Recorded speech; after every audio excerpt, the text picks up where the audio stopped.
Welcome to the Story Eyed Podcast. My name is Brendan. And I'm Jen. On this show, we talk about all things Williams syndrome. We're excited to share our community with you. Thanks for being here. We got 4 minutes to do an intro. We got Mom's 4 minutes phone to is do an ringing. intro. Oh, and The your clock phone is is running. ringing. Very popular. Probably someone calling and saying, we're about to turn your power off. Yeah, probably. But anyways, hi guys, how's it going? It's good. How are you? Doing well. Mr. Secretary, is that how we should refer to you now? It's just You secretary. don't have to call me that. Yeah, we don't have to, but we're gonna. And that's fine. Brendan.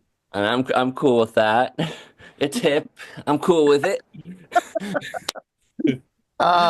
Yeah, congratulations, buddy. It's really great. Thank you. Yeah, it's I'm very honored. And I take it very seriously. So I'm in it to win it. You know, I mean, I in the long history of the WSA, I wonder like how many. I'm the first. I was gonna say, hey, are you the first person with Williams syndrome to be on the executive committee? Yes, and I am beyond grateful, and I am so it feels really good, to know that the board believes in me that much and has that much trust in me, Mm-hmm. So it's really special, and It's well earned. It's well. yeah, I've paid my dues, I've earned my stripes, and let's go. I say vice versa, that it's awesome, Brendan, that you have, faith and hope in the WSA and their direction that you want to take this on, because it's Yeah. going to be a lot of work. Yeah. It's a lot of work in the long run, but god dang it, I'm ready. You guys talk about it a little bit in the interview with new executive director Sarah Schaefer. Yes, we do. But the fact that and it goes back to when we had Milton Neubenschonder on about you use technology to help you do your job as Yes. Shout out to Otter AI. I just upgraded it to premium, so there it is. Ooh, so I can record and not have to your Otter minutes have expired for the month Your Otter minute. during the meetings. It's like, It was fun to hear Sarah talk about the organization from this new place where she's at. yeah. I thought that was So you said new executive director Sarah Schaefer, so then it sounds like it's a brand new person, but it's Sarah, the Sarah you guys know and love. I think cementing her, status as a VIP person in the WSA by taking on the ED role. So she's a lot of exciting things, Yeah. I He mean, was like, I'm ready. Here's my list. yeah. It's not that she's new, it's that she's the new executive director. So I'm so glad that Sarah shares a lot of good stuff. So it's definitely a must listen for people that want to know, what's happening now. She's sharing, she's spilling the tea on what's happening now. Great to have you, Sarah. And then Cara, my buddy. Cara is not unlike Stella, in that I feel like she has a spicy version of Williams syndrome. She does. and it's, but she couldn't have been more sweet on this She was episode. perfect. she was so Perfect. personal. But she's she has some spice to her. She has no problem speaking her mind, which she shouldn't. I love it. Yeah. And, I was thinking, sometimes we bring people on in, what I think we're going to talk about, or the theme of what I think we're going to talk about kind of shifts. And in my mind, this was one of those where, we brought Cara on, and it was pretty early into the interview. It's wow, there's, like I was saying, there's so many resources for our folks with Williams syndrome that are older that I don't think exist in other disability communities. And she really highlights that, as somebody being diagnosed later in life, it's really cool to see how she's been able to carve a space for herself in this community. I think it just also talks to the importance of the work that you guys at the WSA are doing. There's something for everyone. Yeah, and it's really cool too, because this interview helped me to get to know her better as a person. It was fun. Had a great All time. right. Well, let's get to it before the power Yeah, goes let's out. go. Let's go before the power shuts off. In 2 weeks, everybody. 2-year anniversary episode. Stay tuned. We 2 don't know. years, baby. Don't know what we're doing yet, but we're gonna have fun. All right. All right. Okay. Thanks, Brendan. Yeah. Thank you guys.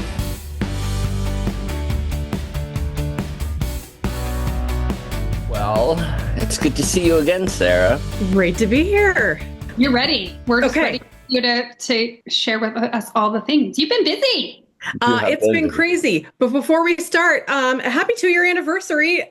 Thrilled Wow. for you guys. Yeah. Doing such great stuff with this podcast. So I just want to tell you from our perspective that it's been an incredible addition to the Williams syndrome community. And so I know there's so many people that have such great stuff to say about the podcast. So thank you for doing this. Thank you. I feel like we should have some croutons right now. Awesome.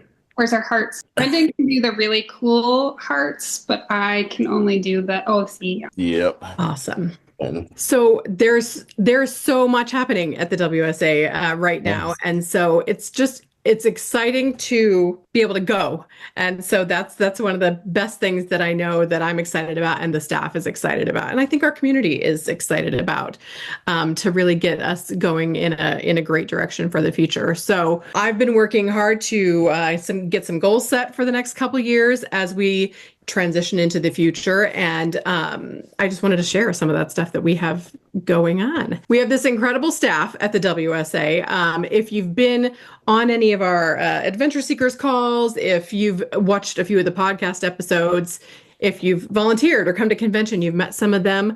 One of the things I'm really taking a close look at now is making sure we have all the right people in the right spots and working on filling some gaps, because I know that we have some. So watch your newsletters over the next couple of months as we make some shifts and bring some new people on.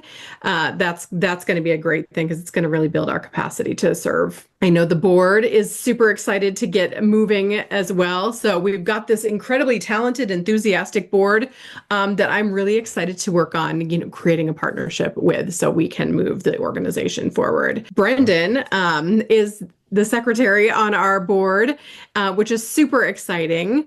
I know. And one of the things that we're really going to be working on is finding some intentional leadership opportunities for the adults with Williams syndrome that are on our board. We generally have 2 to 3 adults with Williams syndrome on the board, which is so incredibly important to us. But as we move forward in the future, you're going to hear from them and see them in very specific ways. So I want to make sure that we're taking advantage of those skills and talents that they bring to the board. So you'll see that happening as well. Are you excited for this new role, Brendan? Are you ready? Yeah, I am ready. And before I say anything else, I just want to give a shout out to the board for believing in me and having the utmost trust in me. I've never been in this position before, but god dang it, I am ready. I am ready to bring it and be that secretary that the board needs me to be. Yeah. What does a secretary do? Because I know, I know what a secretary was in the olden days, but what is your new responsibility? Doing all the minutes, going through through all the transcripts on, through Otter and all that stuff, and picking out things, and it's a lot of work. A lot of work. But thankfully, my mom is helping me through it here and there, and we're working really well together on it. And yeah, it's an amazing opportunity, and congratulations to you, Sarah, on becoming the new executive director. Thanks, Brendan. Yeah. Thanks. I don't know if we talked about this last time on the technology call, but you use a really cool tool that is going to help you with those transcripts, right? We thought it was so helpful when we were just going through the executive search. Can you tell people about it just so they know? Maybe they it's called Otter AI. Yeah, some of the other board members have started using it as well. Cool. Yeah. It's it takes a transcript, and then you can actually like look through the summary and then go through the transcript person by person, and it's very helpful, and it keeps me in check, and it keeps the secretary stuff right, so to speak. Yeah, you've got an important job. You're the one that captures Yeah. in the minutes, like who made the motions and what passed Yeah. and what didn't, and all those things that keep us, legally compliant with running Right. a nonprofit and having a board as an oversight body. So Right. that's a big role. No Ex- pressure. Nah. No. No, No. he's brilliant. It's going to be fabulous. And that's the thing is you use tools to support you. It's so important. We all do it every day, and it's finding the right tools to help make your life easier. Yeah, Thank that's God cool. for technology sometimes. That's right. So you're the new secretary, and don't we have a new treasurer? We shifted around a little bit. Bill Palmer is still the president. Yep. Lisette Engel is the vice president. So she was on the board last year, but stepped into that role new this year. And then Rebecca Pagis, who was the vice president last year, has shifted over to treasurer. And then Yeah. Brendan Okay. So wraps up that executive committee. You guys have fun. Where are you going on your retreat? we are going to Nashville, baby. Let's go. That's gonna be so fun. Got a few people on the board, and John Kent, who joined our staff, lives in Nashville, and he's going to be joining the board because he's all about development and fundraising, and so we're going to be talking with him. So we figured we'd go to where a few of our people live. That's fun. And yeah, you have John that's new on your team, right? Tell us Yep. about. John has been associated with the organization for about 15 years. He first became acquainted with us at the Vanderbilt Lifting Lives camp. And so that's kind of where he started with us, and he supported us through video and photography for a lot of these years. So he's made a number of documentaries around Williams syndrome. But I think what a lot of people don't know about him is he has a deep, decades-long background in development and major fundraising for nonprofits. And so when we started working with him over the past few years just to do some projects, we realized that we had this just hidden gem sitting there as a resource. And so as I started working with him at the end of last year, he said, I really have a passion for this organization and the people in it, and I would love to help in a bigger way. And it's hard to find a director of development or somebody, with that level of experience. And then when you do hire them on, there's generally this big, long learning curve where they have to get to know the organization, get familiar with the donors and how you work. And we didn't have any of that really, because he has been integrated into our community for the past 15 years. So he's been able to just jump in and really get started. And it's also amazing because he's providing another level of leadership in the organization as we look at structure and how I can be most effective, because truly over the last year, especially, I've been pulled in every direction and I don't ever want to be the roadblock. So he's, going to provide another level of leadership and support for the organization. And he's already made a huge impact. So we're thrilled and just incredibly fortunate. Yeah. That's awesome. What else are you working on? I know I've seen a lot of posts coming out for February and CHD awareness. Yeah, we have an incredible social media manager in now who's doing some great stuff out there. And so May's Awareness Month, so we're already starting on that. You'll start to see walks be promoted. If you're interested in having a walk in your area, reach out to us. We've made the process simple with some checklists and an easy process to follow. So we would love to help you with that. Yeah, and there's a call too, right? If you want to learn more about walks and how they're structured. It's on February 26th at 6 p.m. Mountain. And it's just a walk chair support call meeting where you can learn about how walks are structured. You can meet other people that have facilitated walks in the past and some ideas on how a walk could look in your area. Yeah. Awesome. Excellent little plug there for that. So there's really a space for anyone who wants to get involved in any way. So we've got that Awareness Month coming up, but really a big focus for us as an organization, and for me personally, is doing whatever we can to expand our reach and to ensure that as many people, with Williams syndrome in our community and their families have support and can access our programs. So we're doing that in a lot of different ways, and you're going to hear about a lot of those things over the next year or two. One of the things that we're working on actively now is ensuring that there's more local support. About 5 years ago, we had a very active local volunteer network going. That will be coming back. It revitalized with a new name and new structure, but all those local activities that happened and those local volunteers that would provide support, help you find resources, that is going to be coming back. So look for that. If that's something you're interested in supporting, please reach out, because we're going to be building that team. We're going to be very intentional about where our conventions are happening. So we know the next one's in Buffalo in 2026, a city we haven't been to before. But I have a map sitting here on my desk of where we've been in the past, and we're going to very intentionally go to places we haven't been before or haven't been in a long time. So those areas of the country that may have felt like, wait, where's our convention?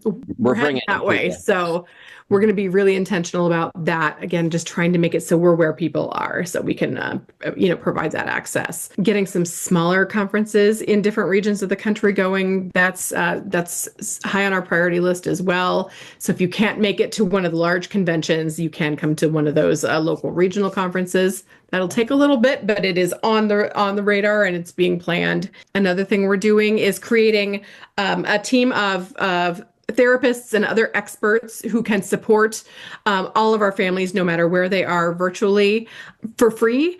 And so we're getting that formal network put together. That'll be announced. But we're looking at about a team of 12 that can support our families as well. So that school support, PTOT, communication, if you need a communication device, all of those things, we will have a team of those experts that can support. One more thing. Wait, there's more. There is, but wait, there's so much more. But the other thing I'm super excited about is just being intentional about partnering with other organizations that are already doing things well. So, or that provide services or expertise that we could team up with, so we don't have to have that expert in-house. We have some very unique needs in our Williams syndrome community, but we also have some very similar needs that other organizations and other people in the IDD community have. And so teaming up with them, so there's strength in numbers, and so that we're not recreating a wheel that already exists, is really important.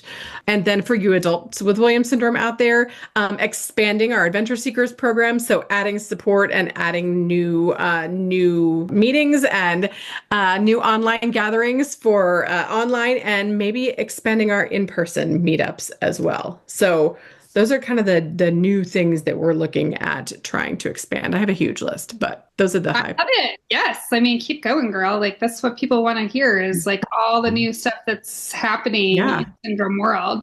Yeah. So you're mentioning that you've got some like goals for 2025. Do you want to share, or can you peek under the tent? So I kind of gave you the like informal version of it, but we've got like 2-year sets of goals. So really launching that local volunteer network.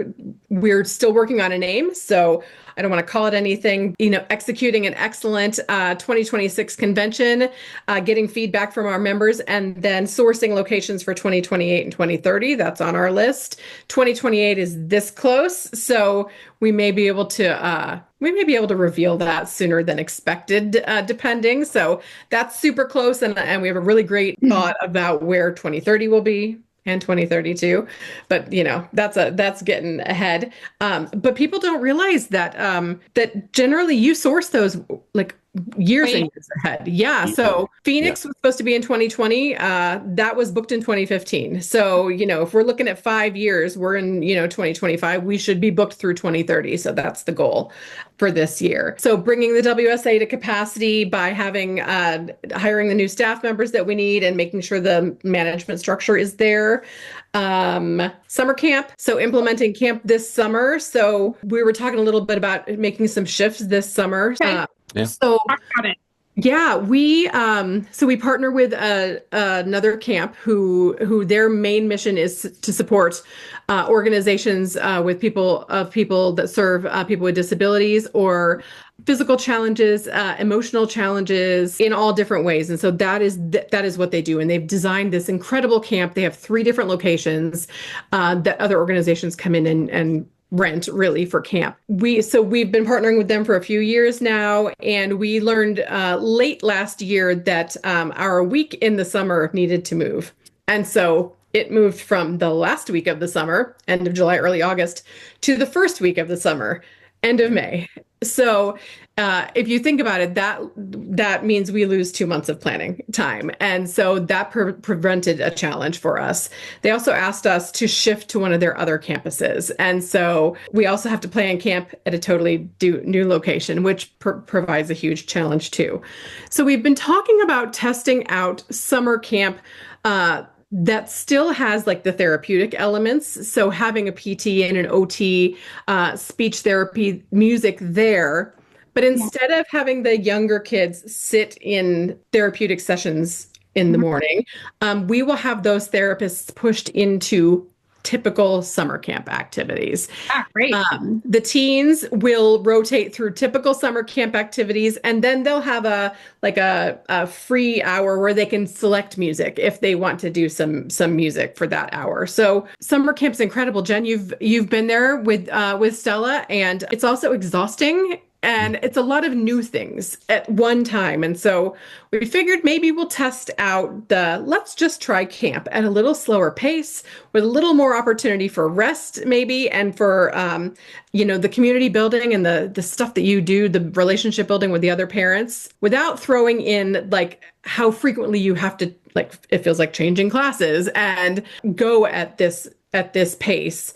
And for the teens, like then also throwing all these new musical things in there. So we're going to try camp as like typical summer camp activities. So boating and swimming and the rock wall and going to the farm and riding the horses and riding the bikes and doing all those things with therapists there to support. So you can still, as a parent, if you're there, learn those best practices for how you would do something. So we're going to give that a try. And it was multifaceted. We've been talking about trying it out, and for the sake of time, we had to planning the camp that we had before with the complex music schedule in it, especially for teens.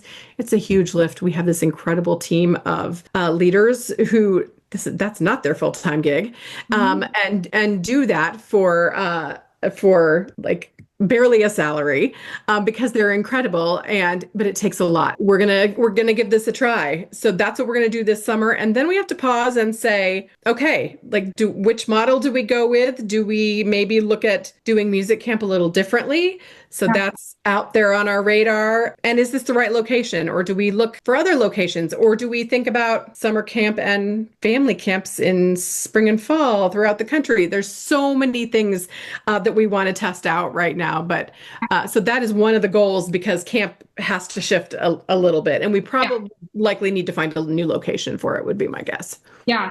I've heard some good feedback from the community about shifting to more of this like traditional camp model. Yeah. Like people are excited about that. Like, let's just give our kids a break and let them like be community and do traditional camp stuff. You will see traditional camp staff back. So part of what was challenging about this upcoming summer is because of when it falls in the summer, it makes it so some of the kids can't come because they're not out of school yet. It also opens up camp to a whole new group of people that couldn't come before because they were already back in school.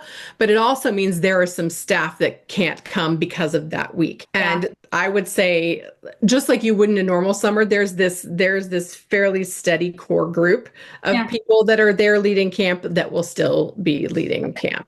So no worries about like people not knowing our community, not having the right supports in the cabins, like all of that will still be in place.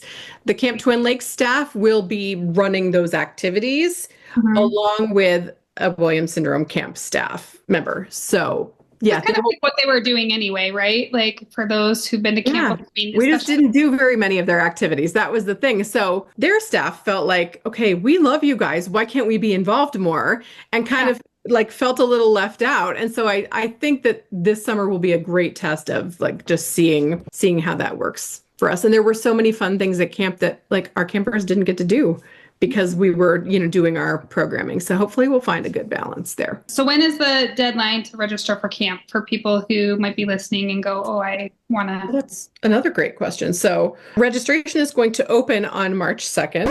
Producer Joel here. It actually opens Tuesday, March 4th. Oh, okay. This is good timing then. Yes, very quickly, and we'll be promoting it all over the place. We're going to try to make registration a little more simple this year as well, partly because getting that registration system up and going is a beast, and there is not the timeline for it. And we're going to try to, it may feel like we're going back a little bit old school, but we're going to try to simplify registration a little bit this year. Everybody sign up. The camp is the same distance from the Atlanta airport that the previous one was, so there's no additional traveling to have to do or anything like that. So there's that. And it should be a little cooler the end of May versus the end of July. So that would be a huge win. Too. And I also heard that like the new campsite maybe is a little bit more mature, so it's like offers more shade and it is. Yeah, better campfire spots. Just there's a lot of really more water. There are some really great winds to the new space for sure. Better campfire spot would be ideal. Wouldn't that be a win? I know that I feel like that was one of the things that we were missing a little bit. So we'll be expanding our support groups through the Family Support Network, and we're really looking at how to support families no matter where they are in their journey. So it's been a big conversation in our community recently. Social media makes us much more aware of things that are going on. So we've had a number of deaths in our community, from little tiny ones to adults. There's been some loss that we've all felt recently, and so part of what's stemming out of that is a number of things. We're working on putting together a grief support group, and that support group, there's already one in the Family Support Network, but this is a grief outreach team really made up of parents who have lost children or their adult children with the Williams syndrome, who feel like they want that loss to have a purpose, that they feel like they need to have a purpose in all of this.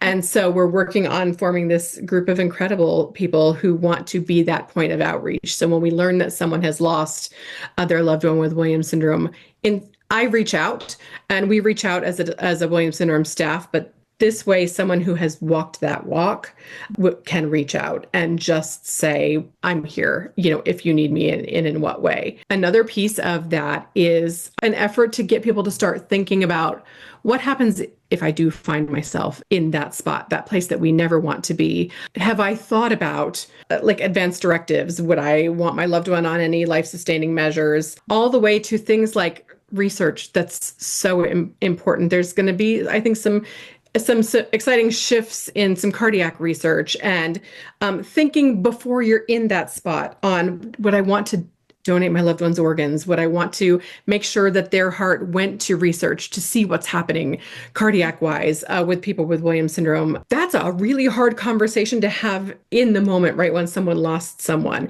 But if we can think about it before we get to that spot, I think it sets families up for success. It makes it so we don't have to have uncomfortable conversations that feel terrible.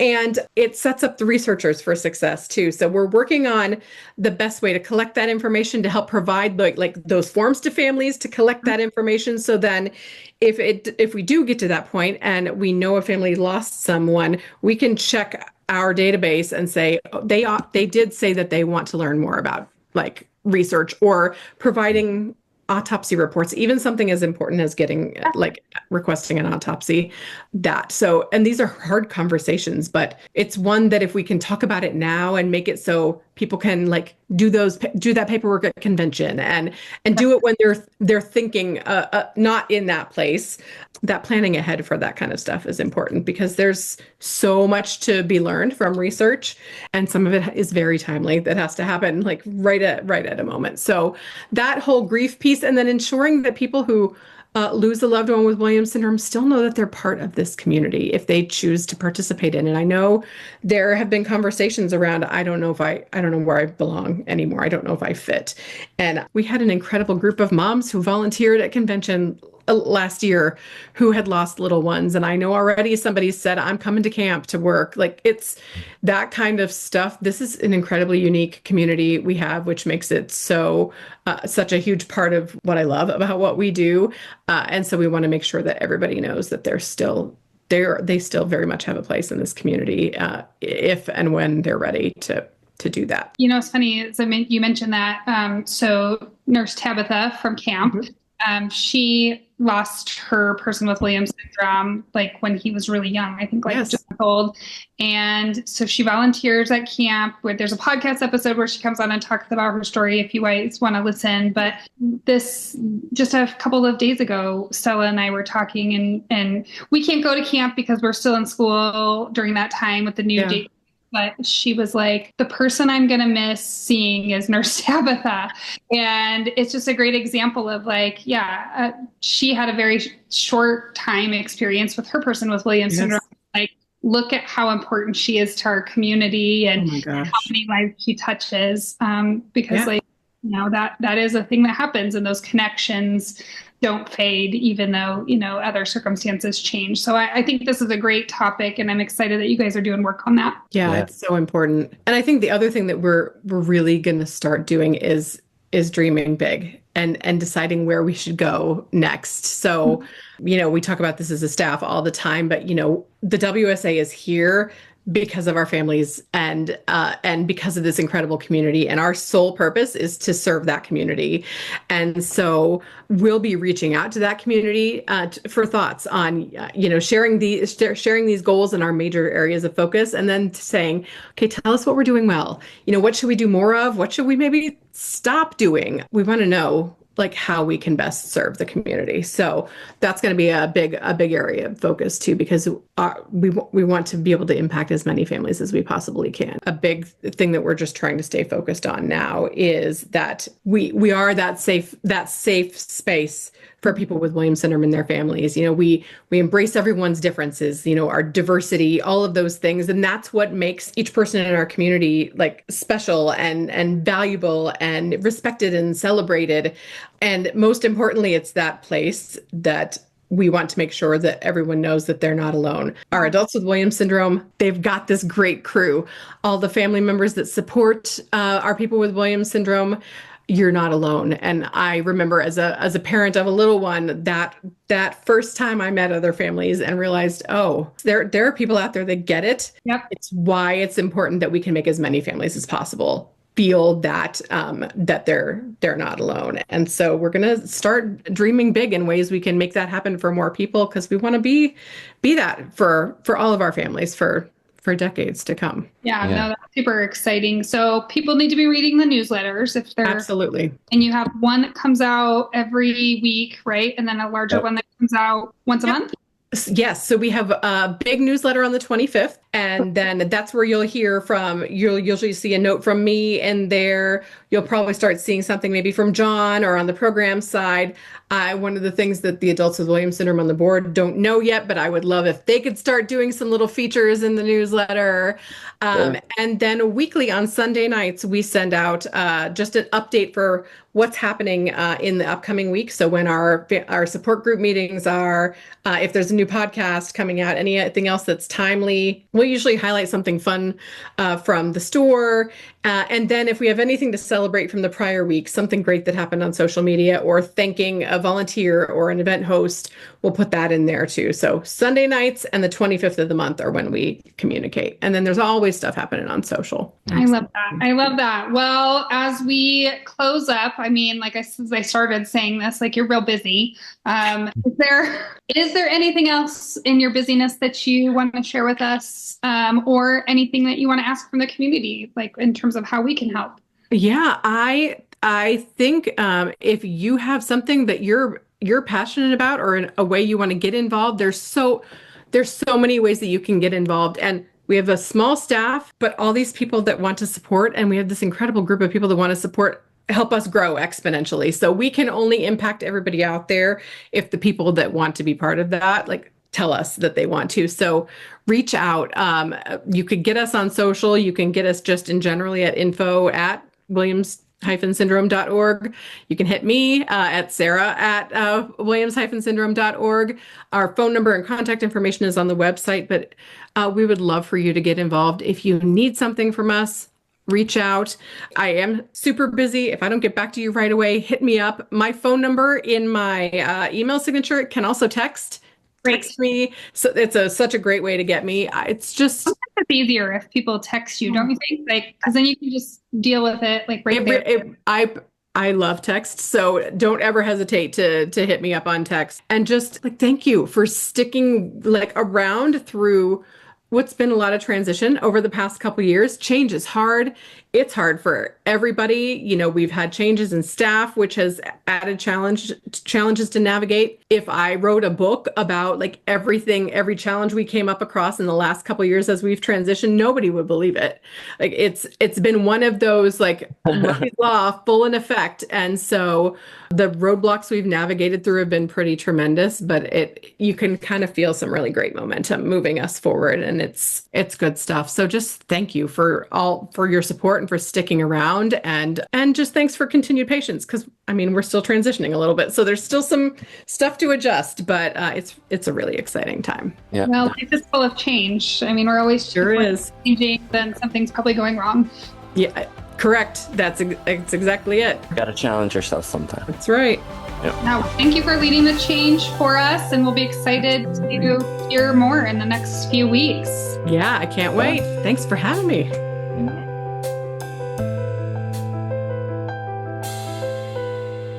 Hi, Cara. How are you? Good. How about you? Good. For those who don't know who you are, why don't you introduce yourself and tell everyone a little bit about yourself? Well, my name is Cara Romanowski. I'm from West Virginia. I work for Walgreens, and I do their out of date, which means I make sure that all the products are safe and all of that. I've been working there 4 years, and before that, I didn't know I had Williams syndrome until I was 30 years old. Yeah. Okay. Yes, all my parents took me to the doctor to get me tested. All she did was check my eyes and my elastic test, and that was it. That's all they did. So then we started telling friends and family, and they're okay with it. I like to educate people on it too. Yeah. Yeah. How long ago was that for you, Cara? Okay, so I'm 47 now. So it would have been 16 years ago or 17 years ago. And did you grow up? So you and I are like close to the same age. So did you grow up like knowing that you had a disability of some sort? You just didn't know what it was? Or was this like a total shock to you? We knew that I had disabilities, like learning disabilities and other things too, but we didn't know about Williams syndrome at all. Yeah. My daughter Stella wasn't diagnosed until she was 5, and which I was a really long time. So I can't imagine 30, but how did it happen for you? Like for Stella, it was somebody who had known, it was a teacher actually who had worked with other people with Williams syndrome. So she said, I think Stella might have Williams syndrome basically. So how did that happen for you? How did you realize like maybe I have Williams syndrome? Well, I never thought of it before because my parents didn't even know. They thought, well, maybe she's different. Maybe we need to go check and see what's going on with her. And that's how they found out. Okay. And so it just happened to be a doctor who said, okay. Oh, interesting. I have never, from the age of like little baby until I was 30 years before I was diagnosed, never heard of it, never seen it, never talked about it or anything. Oh my gosh. Okay. So this is exciting then to like hear your story. So did you grow up in West Virginia your whole life? Yes, I have. But I moved in with my dad for a while and then moved back. With your mom? Yes, with my mom. Okay. Yeah. And so you went to school, West Virginia school. How was that growing up then? I was in like mainstream, and then they tested me And then they found out, yeah, she needs to be in special ed. Okay. So was school a good experience for you, or were you like ready to get out when you were 18? It was hard. Yeah. It was. I think school's hard for a lot of people, not just those with disabilities, for sure. What did you do after school? So 30. Actually, I was in a work program when I entered high school. Oh, yeah, cool. So, yeah, we went to different places. We learned what they expect from us and what we are supposed to do and stuff like that. Yeah. And you said right now you work for Walgreens. What other jobs have you had in the past? McDonald's. I used to work for Elder Beerman, which was a clothing store, but we don't have it anymore. Yeah. I used to work for Macy's, JCPenney's, different places. Girl. Yeah, you're a retail girl. That's fun. Yeah. And how did you stumble on the job at Walgreens? Well, it was after COVID. I didn't have a job after that. And I wanted something closer to my house. So I went for an interview and stuff like that. And then they hired me. So actually, Walgreens is like 2 minutes from my house. Yeah. And, I've heard, maybe you can say that this is correct or not correct, but I've heard that Walgreens is very supportive of hiring individuals with disabilities. Has that been the case for you? Yeah. I have great employees, I have great bosses. We help each other out when they need it. So. Yeah, I've seen it at the local Walgreens here too. Yeah. A lot of people with disabilities and stuff. It's really cool. Mm-hmm. Yeah, shout out Walgreens then. We love Walgreens. Let's go. That's a big company that supports the hiring of people with disabilities. Yeah. Yes. So you're 30 and you find out you have Williams syndrome. Mm-hmm.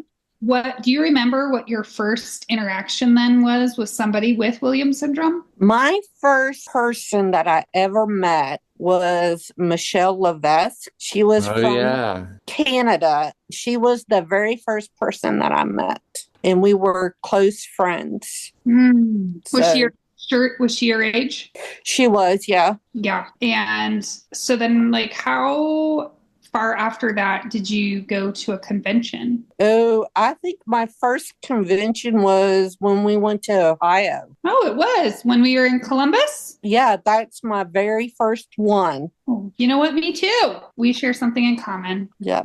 My first convention too. I always say, Cara, that convention was really funny.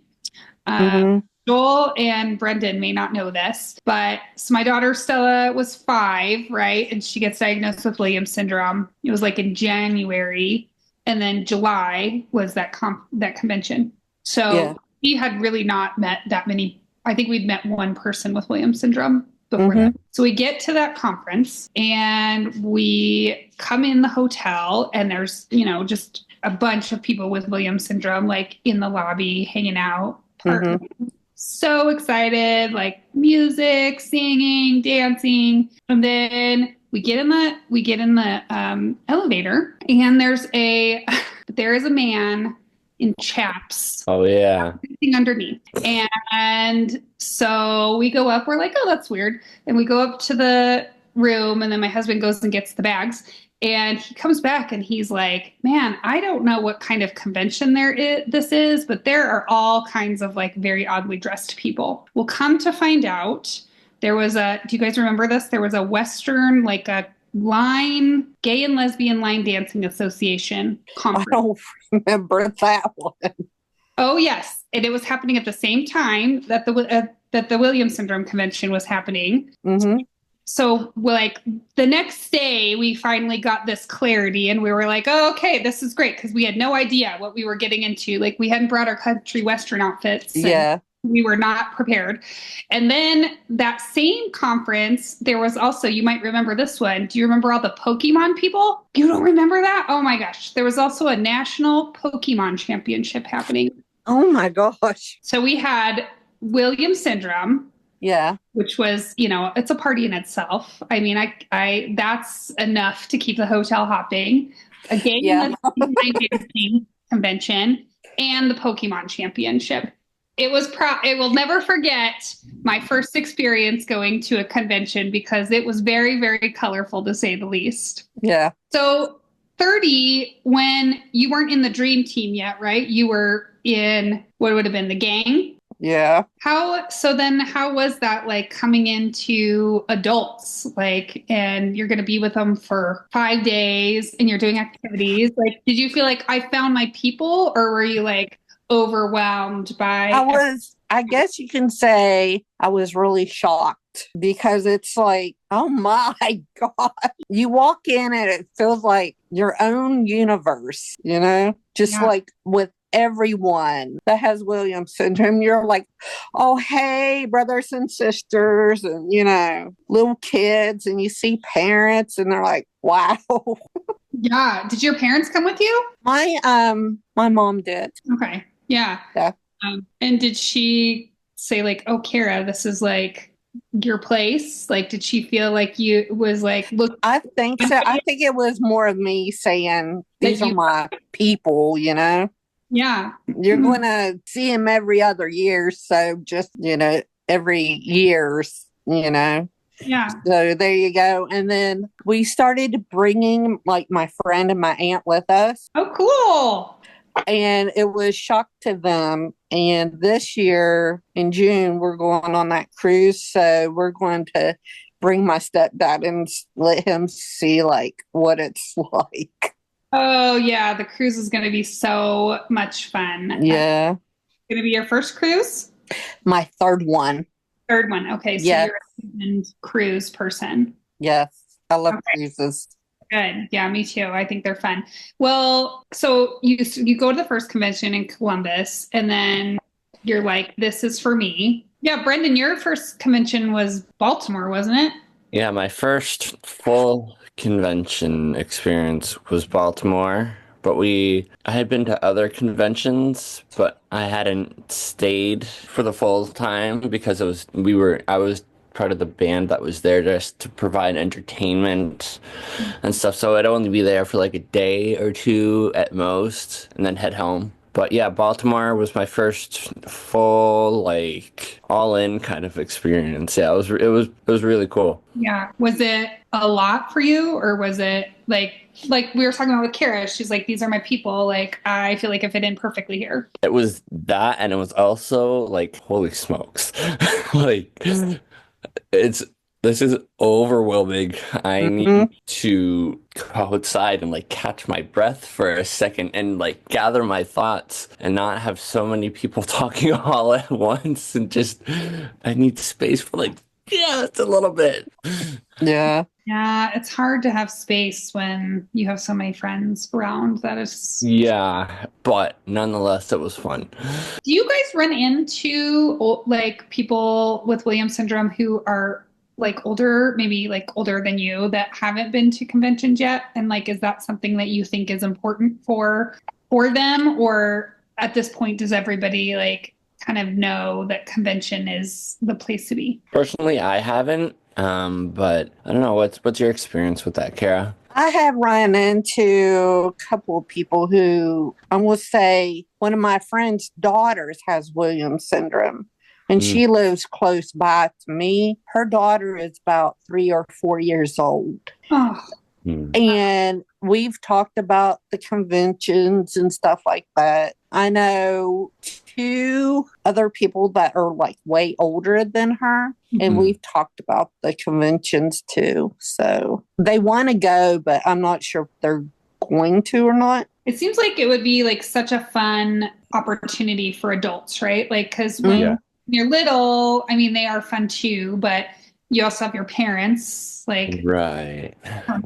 you Yeah, can I think for me, it's been like the younger generation. Because when I was up and went to Buffalo for that tri-state picnic, there were little kids there that I don't think had been to a convention, and I was the only adult there. So with Williams syndrome, so it was really, really cool to see all the little ones like running around and having fun, and and getting to talk to the parents about like my experiences and what the convention is all about, and stuff of that nature.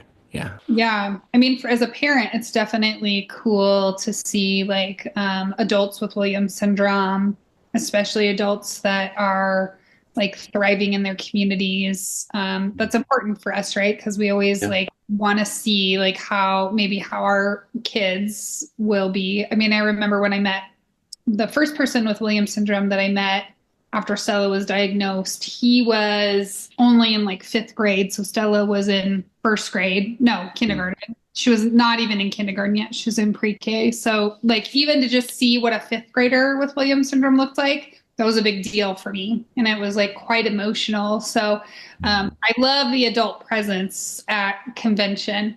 And now, so what is Dream Team? Can you explain it for like the people that are listening and like what opportunities are available for adults with Williams? So Dream Team is the oldest group. Oh, good. Yeah, I thought you were going to say old people, but it is not. It's the oldest Group, yes, the oldest group. Yeah. Yeah. Okay. So it is like 47 to, I'm going to say maybe 70 to 80 years old or even more. Okay.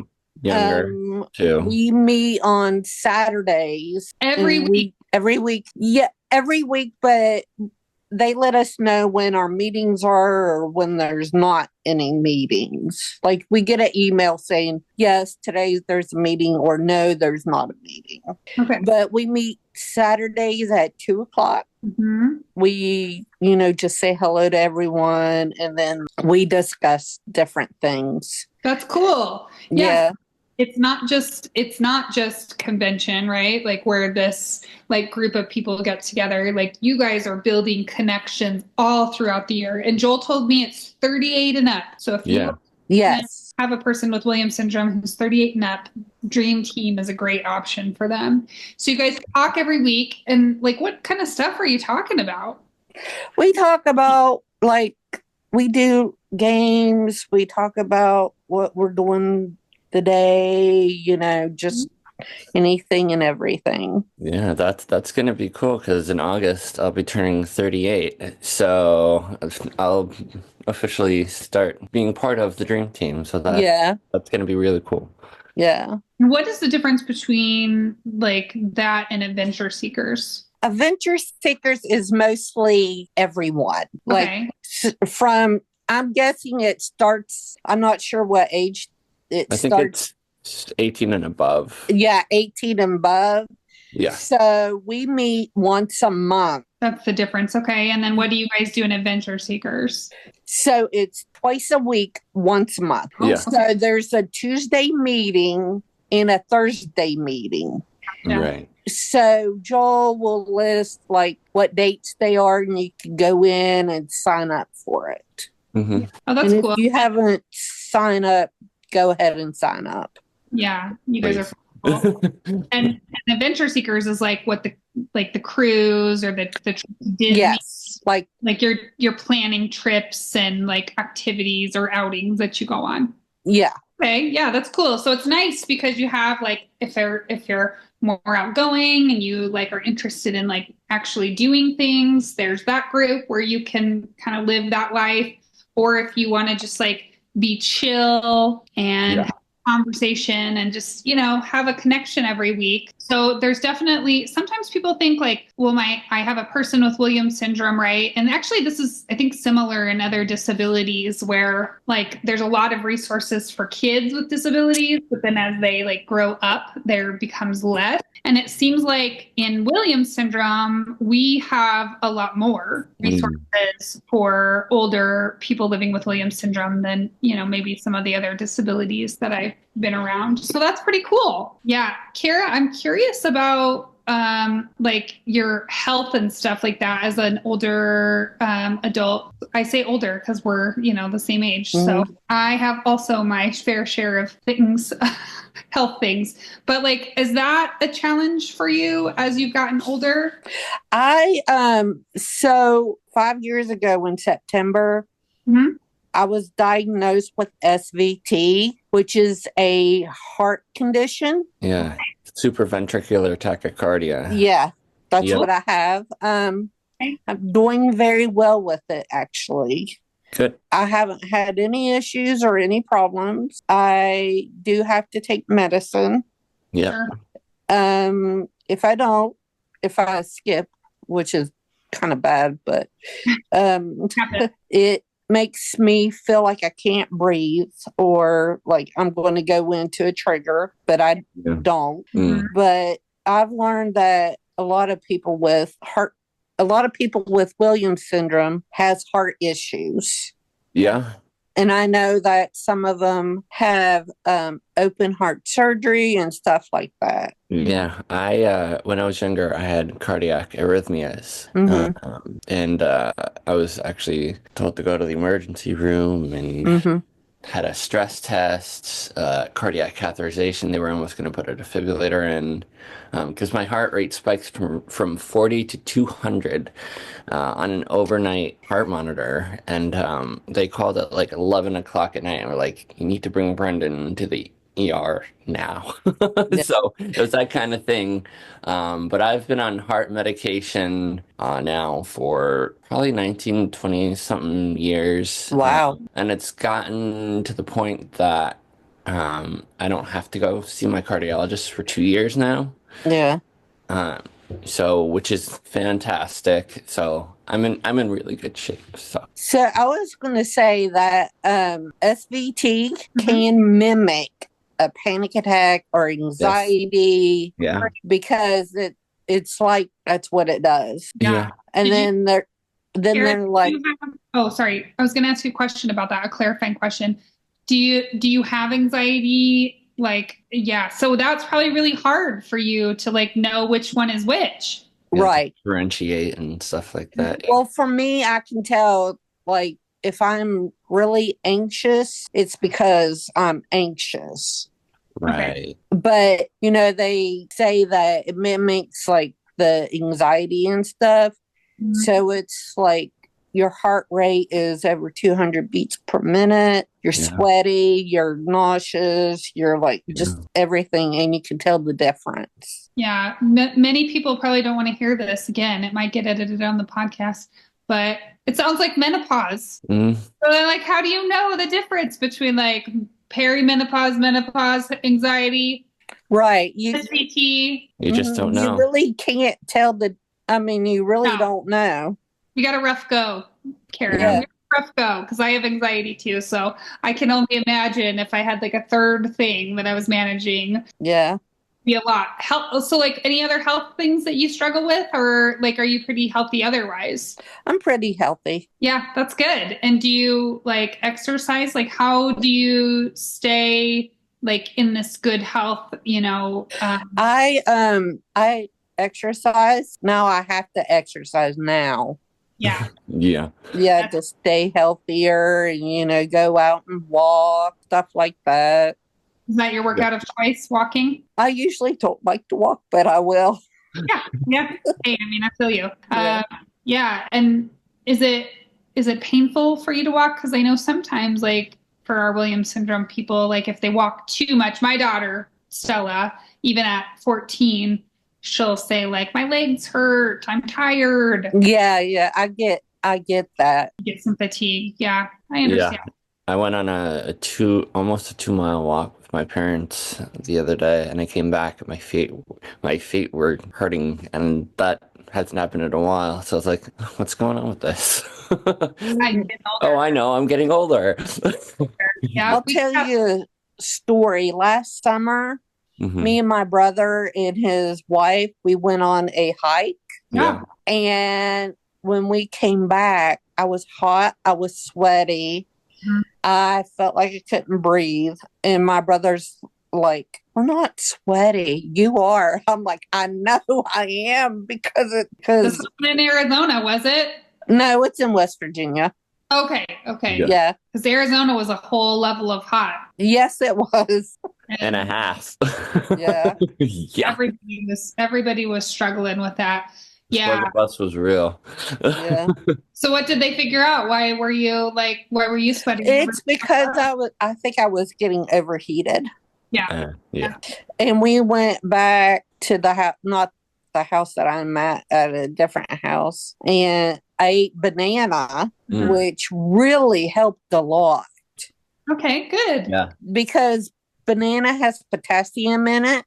Yeah. Yeah. So whenever you eat it and you're in pain, eat bananas. Okay. Yep. Because That'll be it's my new supposed to thing. help the like pain and stuff. Yeah. That'll be my new thing. Well, as we wrap up our time together, it's so funny how fast it goes. But is there anything else that you want to tell those people listening about you or about Williams syndrome? Yes, and I want to say this, and I see it a lot on Facebook that people will say, yes, I just got diagnosed with Williams syndrome. My child has, or I have. Let's just say that. Yeah. And they say, well, it's really bad, but the news is bad to them. Yeah. But I believe that when you get diagnosed with it, it's okay because you're different, you're unique, and you're very rare about it. Yeah, and I mean, for me, when I got diagnosed, I wasn't. If you didn't know, Cara, I wasn't diagnosed until I was almost 13. Wow. Yeah, I was misdiagnosed with ADHD and put on medication for that, and then properly diagnosed later on. But it's definitely an experience. Yeah, it might be kind of shocking and stuff, but then once you meet people like you, then you realize like, oh, okay, I'm not alone. Yeah, you're not No. alone. You have everyone, There's resources, there's Joel and Sarah and you guys and everyone else, Yeah. Yeah. Where can people find you? Ooh, yeah. Well, you could find me on Facebook under Cara Romanowski, or, I'm around different places, but, Facebook is a great place to, get connected, or different different groups. Awesome. It sounds like you're definitely an important part of the dream team. So thank you. Yeah, for sure. You're welcome. I think what you said is so important, Cara. I mean, I remember when my daughter was diagnosed and it was like immediately everything was bad. Like everything that the doctor told me was bad. Everything that the therapist told me was bad. Just school is all bad. And I was like, how can this person, who I love so much and who I think is like the coolest person ever, be like, why is it so bad? I don't think it's bad. And right. There's definitely hard things, and you probably experience hard things, but there's also so many cool things about having Williams syndrome and being part of this community that you just focus on all the negative things, you miss out on all the beautiful stuff. Yeah. People may say it's bad, but in the long run, in the scheme of things, if you take the time to look at things in a certain way, then it's really not all that bad. I think also parents should learn to see what we see. Yeah.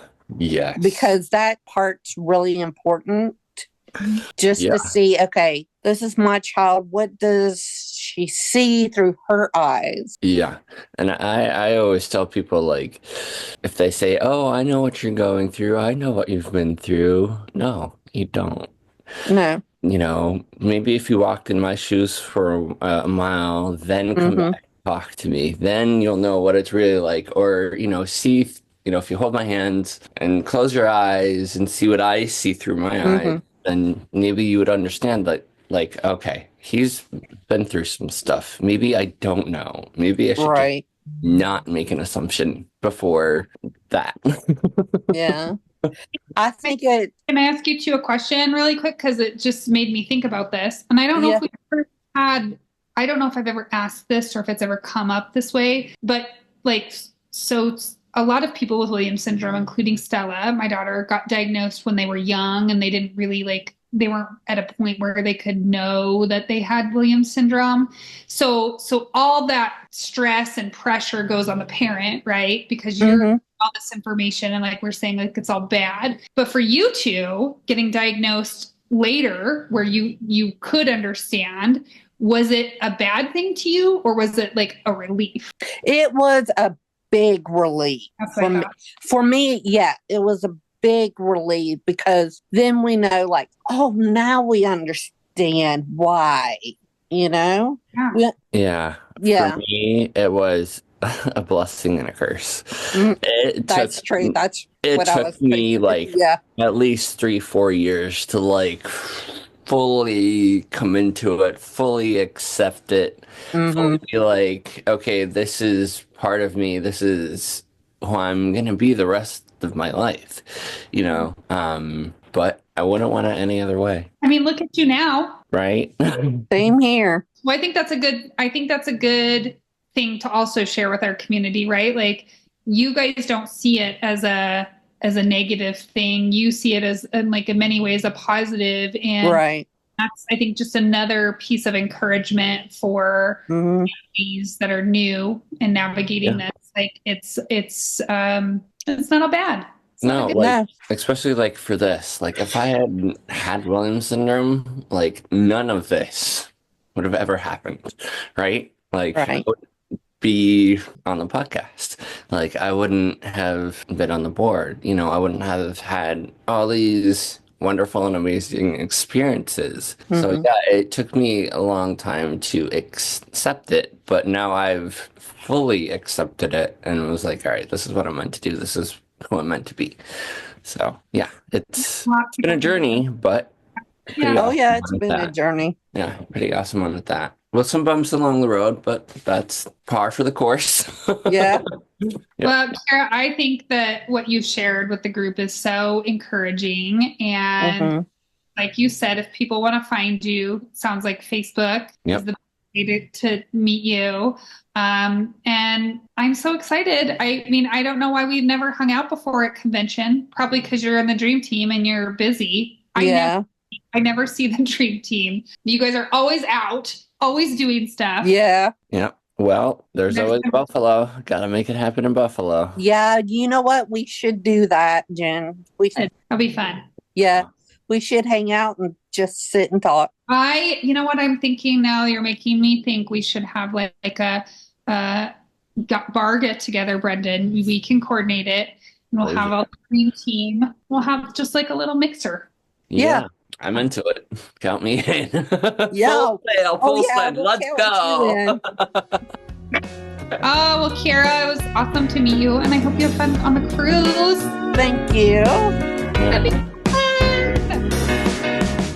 This has been the Starry-Eyed Podcast, presented by the Williams Syndrome Association. The show is hosted by Jennifer Keaton and Brendan Lemieux, and produced by me, Joel Listman. Theme song by Tommy Barbarella and Mariella Elm. Got a question for the show? Email us at podcast@williams-syndrome.org or message us at the Starry-Eyed Podcast page on Facebook. Video version of the podcast available on the Williams Syndrome Association channel on YouTube or on Facebook. Rate and review us on Apple Podcasts or comment on the video version, and maybe it will be featured on a future episode. Make sure to like and subscribe to the Starry-Eyed Podcast wherever you get your podcast delights.